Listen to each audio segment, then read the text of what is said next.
Pozdravljeni v oddaji Pregled tedna. Poglejmo si, kaj se je ta teden dogajalo v slovenski Istri in širše. Priljubljena razgledna ploščad Marezige je bila za svojo podobo in turistično atraktivno destinacijo znova nagrajena na natečaju Moja dežela znak gostoljubnosti, ki ga je tudi letos organizirala Turistična zveza Slovenije, ki je letos praznovala jubilejnih 120 let obstoja. Na dnevih slovenskega turizma na Brdu pri Kranju je namreč osvojila drugo mesto med najboljšimi izletniškimi točkami, za kar je prejela srebrn znak gostoljubnosti. Bronasti znak je prejelo Bukovniško jezero, medtem ko je bil z zlatim nagrajen Arboretum Volčji potok. Na sami prireditvi so sicer podelili tudi druge nagrade. Najturistični kraj je postal Bled, najprepoznavni turistični kraj Velenje, najvzhajajoči turistični kraj Ravne na Koroškem, za najbolj skrito turistično krajino so bile nagrajene Trbovlje, najlepše zgodovinsko jedro je bilo Mariborsko mestno jedro, najlepši kamp Šobec, najboljši glamping Mountain Fairy Tale v Bistrici pri Tržiču ter najbolj zanimivo tematsko pot, pravlična doživljajska pot Zlati čoln, ki vas popelje v kraški gozd nad Sežano. Podelili so tudi dve posebni priznanji kampu Labrci ter ateljeju Mlin umetnin. 34 let trajajoči projekt širi turistično prepoznavnost slovenskih krajev. Sprva so pozornost posvečali urejanju okolja, ki bi ljudi privabilo na destinacijo, v zadnjem obdobju pa so se usmerili na gostoljubnost, topel sprejem in prijazen nasmeh, kar so osnovne sestavine turizma in turističnega doživetja.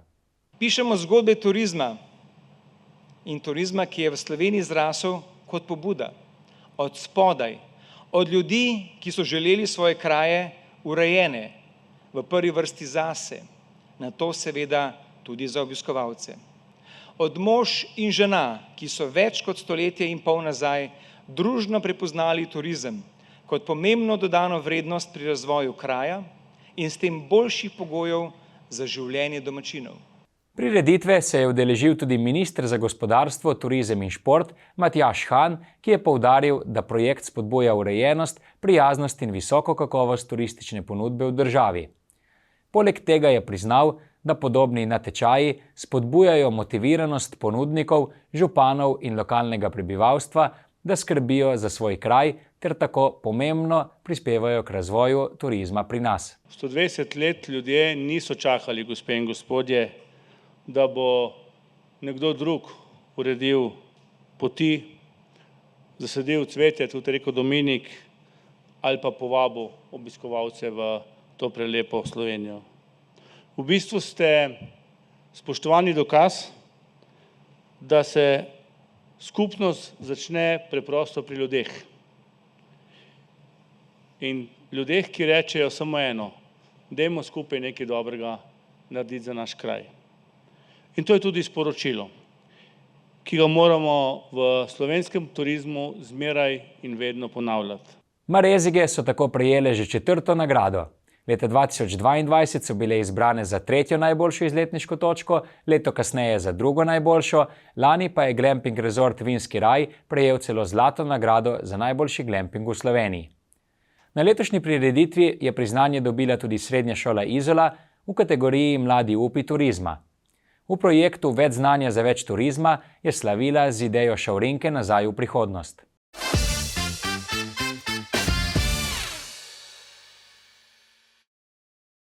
Včeraj ob 7. uri zjutraj je ladja Laho, ponos slovenske obale in ena najstarejših potniških ladij pod slovensko zastavo, odplula svojo zadnjo vožnjo. Plovilo, zgrajeno leta 1903 na Nizozemskem, je preživelo obe svetovni vojni, večkrat zamenjalo namen in lastnike, danes pa je postalo del identitete slovenskega morja in hkrati simbol vztrajnosti. Najlepši spomin na to ladjo je, ko smo jo pripeljali dol in ko noben ni verjel v projekt. In ko smo čez 8 mesecev naredili prvo vožnjo in so vsi ostali tako malo presenečeni, da kaj nam je uspelo. V Slovenijo je ladjo leta 1992 pripeljal Viko Kveder, ki jo je s podjetjem Adriatic Safari preuredil v turistično ladjo. V naslednjih desetletjih je Laho postala nepogrešljiv del obalnega turizma. Na njej so potekali izleti, poroke, praznovanja in opazovanja delfinov. V ta projekt smo šli, bom rekel, z glavo skozi zid in smo rekli, to bomo realizirali in nam je nekako tudi uspelo. Ni bilo lahko, še posebej ne na začetku. Po 25 letih je pa postalo potem to rutina, ne. Zaradi previsokih stroškov vzdrževanja in pomanjkanja finančne podpore so jo po več kot stoletju služenja poslali na razrez v ladjedelnico v Puli. Na pomolu pri skladišču soli v Portorožu se je zbrala množica ljudi, med njimi pa smo videli mnogo objokanih obrazov, ki so se poslavljali. 25 let ob končanju fakultete sem obvezni del bil tudi praksa. In 2 meseca je bilo potrebno praviti prakso. Takrat smo tlele na slovenski obali, bi se reklo, imeli možnost delati prakso ali na Prince of Venice, ali ribiške 2 ladje, druga 1, druga 2 in ena je bila tudi ta Laho. In jaz sem zbral Laho, oziroma nekako dobil tega. In v glavnem nepopisna izkušnja, res lepi spomeni. To smo ekipa, dobra posadka, poveljnik, upravitelj stroja, to praktično pa smo vsi delali vse, v glavnem nepopisne, lepi spomeni, res lepi spomeni. Kakšni so zdaj vaši občutki ob odhodu ladje? Težko mi je, res. Ko da bi, ne vem, umrl prijatelj, res težko. To pove dosti, kaj je Laho pomenil za Portorož, ne. To si ne bi niti v sanjah mislil, da bo prišel toliko ljudi, ne. To je nepojmljivo, ne. In še ob 7 zjutraj. Kapitan Kveder je bil pripravljen ladjo prodati, le da bi ostala doma. Remont bi stal okoli 100.000 evrov, a zanjo ni bilo interesa. Upanje za obstanek ladje je po informacijah Primorskih novic vzbudil nekdanji koprski župan Boris Popovič, ki naj bi se zanimal za nakup, a je nato odstopil. Ladjo so zaman ponujali tudi muzeju, fakulteti, šoli in občini Piran. Ja, je bilo namesto zadnje upanje lažno upanje. Nažalost, na kratko povedano, ne. V slovo je tako pomahala množica ljudi, med katerimi so bili tudi dijaki programa Plovbni tehnik Srednje pomorske šole Portorož. Ko so valovi zaprli njeno sled, je Laho postala legenda slovenskega morja.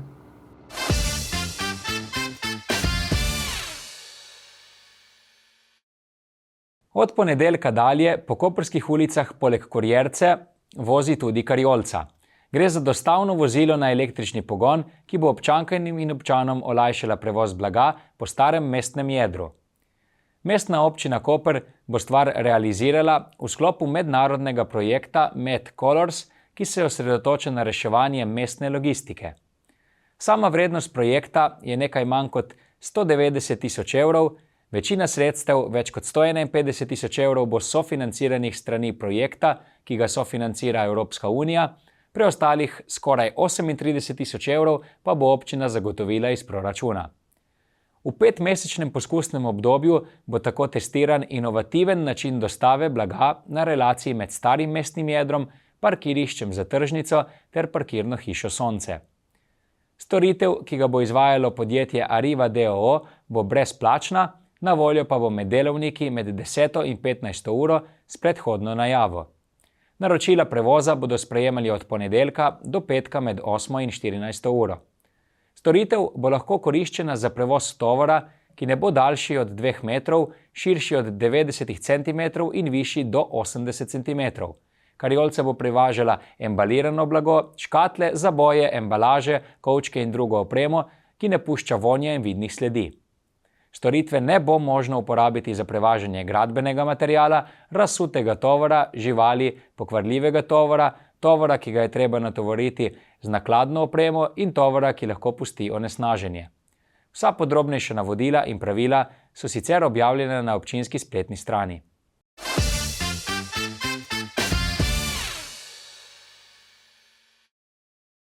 Mestna občina Koper je letos zaključila s temeljito prenovo stavbe Collegio dei Nobili, v kateri sta predmetna stopnja osnovne šole in gimnazija z italijanskim učnim jezikom.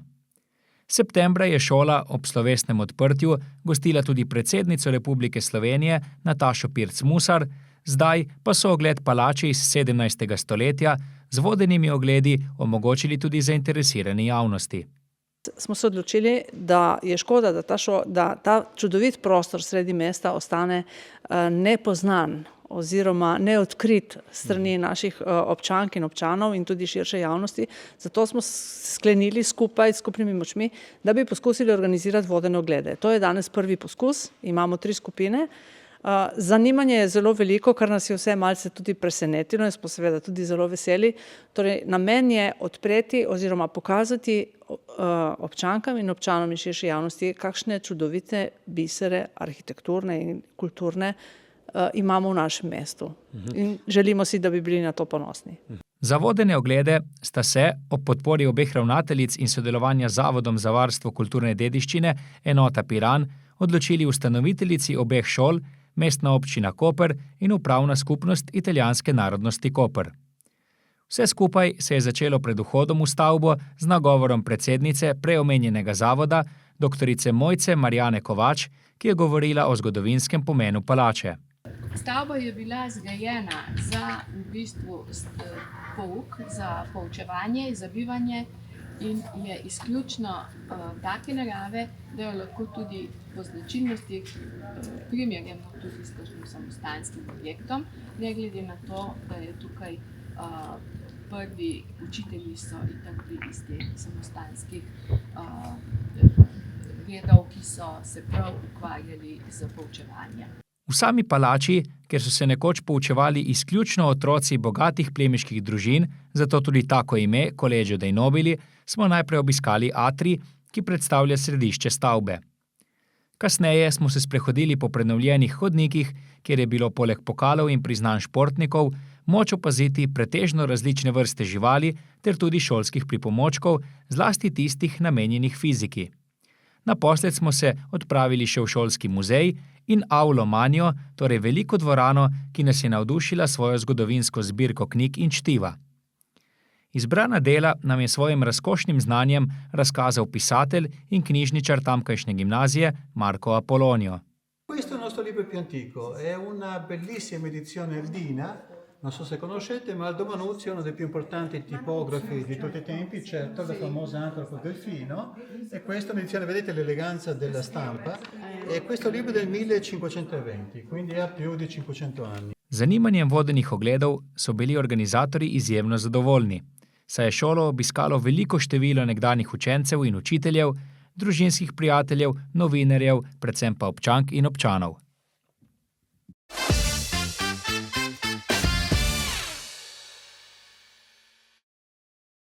Mestna občina Koper pospešeno nadgrajuje komunalno infrastrukturo, saj se je zaključila izgradnja manjkajoče kanalizacije na območjih Poletiči, Beli Kamen in Gažon. Zgradili so skoraj 3 metre fekalne in več kot 1150 metrov meteorne kanalizacije. Na Gažonu so zgradili tudi črpališče in obnovili vodovod, naložbo pa so ocenili na 1,9 milijona evrov. S tem so zagotovili pogoje za to, da bosta obe aglomeraciji opremljeni z javno kanalizacijo, ki se zaključuje na čistilni napravi s primernim čiščenjem. Hkrati je projekt za Poletiče pomemben tudi z vidika ohranjanja vodovarstvenega območja, saj je na tem območju izvir reke Rižane. Dodati je potrebno, da je poleg vseh del Elektroprimorska d.d. na Gažonu izvedla še izgradnjo 300 metrov kabelske kanalizacije.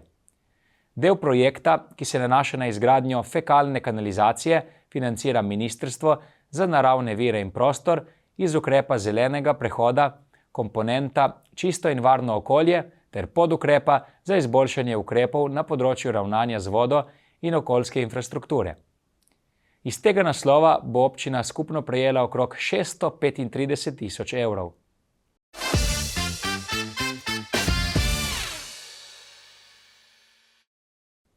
Začela so se dela tudi v športnem parku Bonifika, kjer bo veliko nogometno igrišče dobilo novo umetno travo v velikosti 8000 kvadratnih metrov. Podjetje CVP d.o.o. je že začelo z ureditvijo, ki bo trajala približno 45 dni. V tem času bo onemogočen dostop do dela trim steze, zato so odgovorni že postavili urejen obhod. S tem bo mestna občina Koper nadaljevala z naložbami za zagotavljanje čim boljših pogojev za športne treninge in tekmovanja. Ta je z zaključenim DDV-jem vredna 403 tisoč evrov.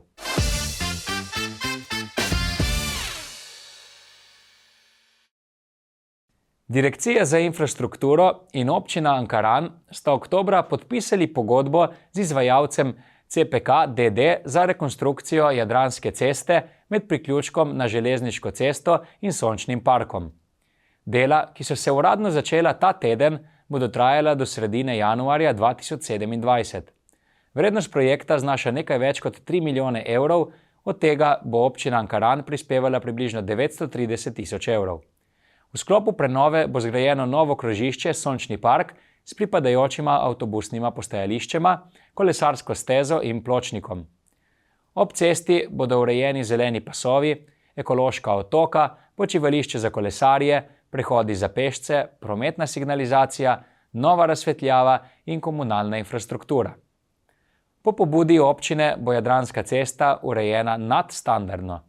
Ta mesec bodo izvedli zakoličenje območja, v začetni fazi pa bodo na terenu prisotni tudi arheologi.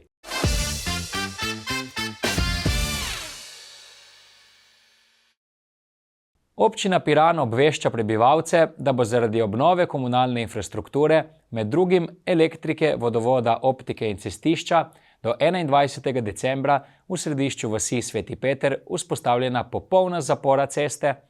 Zapora pa bo veljala na odseku od hišne številke 65A do 21, dela pa bo potekala v dveh fazah, najprej od hišne številke 65A do 37, nato od 37 do 21. V času del bo promet skozi središče vasi popolnoma onemogočen. Ker se v srednjem delu vasi nahaja tudi avtobusno postajališče, bo začasno spremenjena trasa primestnih avtobusnih linij. Glavna avtobusa bosta vozila po relaciji Piran-Podpadna, Padna-Nova vas, Sveti Peter šola, kjer se bosta obrnila in nadaljevala pot nazaj proti Piranu preko Padne in Dragonje. Dodatni avtobus bo vozil na relaciji Dragonja-Sveti Peter zadružni dom, kjer bo obračal in se vračal proti Dragonji. Tam bo omogočen prestop na avtobus, ki prihaja iz smeri Podpadna in nadaljuje pot proti Piranu. Vozni red avtobusov v tem času ostaja nespremenjen, linija Sveti Peter-Koper pa bo vozila po relaciji avtobusna postaja Sveti Peter šola, Koper in obratno.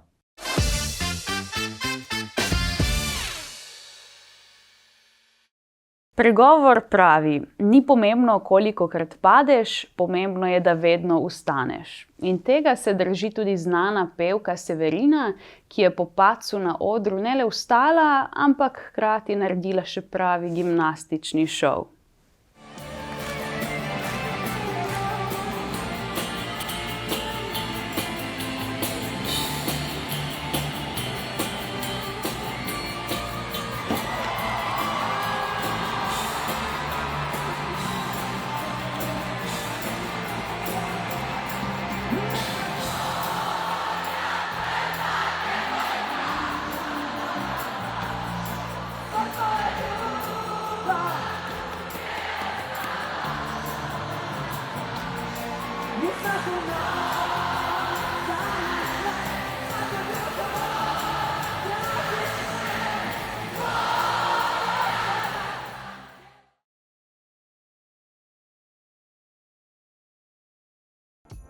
Pozdravljeni v novi ediciji Kulturnega napovednika.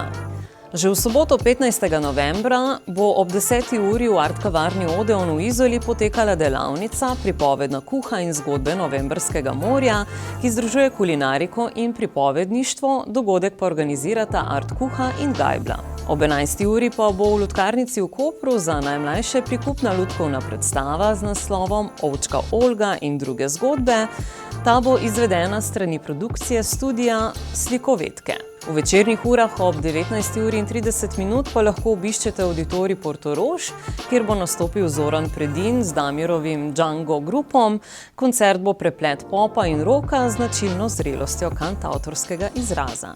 V ponedeljek 17. novembra pa bo ob 18. uri v Pokrajinskem muzeju v Kopru potekala delavnica zgodovinskega plesa Renesansa v gibanju, ki bo udeležence popeljala v čase dvornih plesov in renesančne elegance. V torek in sredo, torej 18. in 19. novembra, pa bo v Media domu Pirani v Piranu potekal hip-hop tečaj z reperjem Drillom, namenjen vsem, ki želijo raziskati sodobni urbani izraz skozi besede in ritem. Poleg tega pa bo na torku večer ob 19:30 v Pokrajinskem muzeju Koper koncert 10. Amabile, na katerem bo nastopila saksofonistka Brina Kren. Na sredin popoldan ob 17. uri pa se bo v Kulturnem domu v Izoli pričela delavnica umetniške grafike z Miho Eričem, priznanim slovenskim umetnikom. Ob 18. uri v Gajbli v Kopru sledi odprtje razstave z naslovom Fuzgo, kjer bodo predstavljene umetniške inštalacije Tine Furlan, Martina Pece, Vida Svetina in Petre Berčan. Ob 19. uri pa bo v dvorani svetega Frančiška Asiškega zazvenela komorna opera Svadba v sklopu festivala Šelestenja, ki jo izvaja zasedba 6 ženskih vokalov in tokal. Prav tako ob 19. uri pa se bo v Auditoriju Portorož pričel koncert klasične glasbe z naslovom Od Tartinija do Mozarta. Na četrtkov večer ob 19. uri pa bo v Domu knjige Koper sledil literarni večer s Ferijem Lajnščkom, ki bo predstavil svojo knjigo Sanje so večne. Uro kasneje ob 20. uri pa se bo v Centru mladih Koper pričela gledališka improvizacija Impro lige Bitka osebnosti Tartino proti Đuru, ki bo zagotovo poskrbela za humorna presenečenja. Na petkov večer ob 21. uri pa se lahko odpravite v Mandrač bar v Kopru, kjer bo potekal koncert skupine Paranoise, ki prepleta heavy blues in funk rock, ter v prostor vnese surovo energijo in močan glasbeni izraz. To je z naše strani vse, hvala za ogled in lep pozdrav do prihodnjič.